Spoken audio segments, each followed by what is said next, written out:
I'm Chef Melissa Harrison and this is my son Hawk. And today we're going to be making our famous green curry potato dish. There's three things I love about potatoes. One, they're great on my wallet. Two, they're super delicious and hearty. And three, they're very nutritious. So let's get started. All right, as you can see, I have my mise en place, which is all my ingredients all ready to go. I have my onions, my minced garlic, my green curry paste, my coconut milk, my scallions, my salt and white black pepper, my cilantro.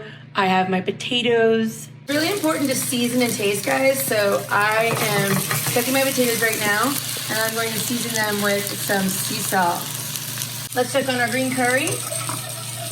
It's nice and smooth, sizzling away. Potatoes look almost perfect, so we just added in our onions, and we're going to caramelize some onions with potatoes. And we're also going to add about 3 tablespoons of avocado oil. And now I'm going to add in some baby spinach, coconut green curry. I have my green onions and my chopped cilantro, and my spinach are in my potatoes and coconut green curry. We have our potato green curry dish. I'm gonna finish it with a little chopped cilantro, some scallions, and we are ready to go.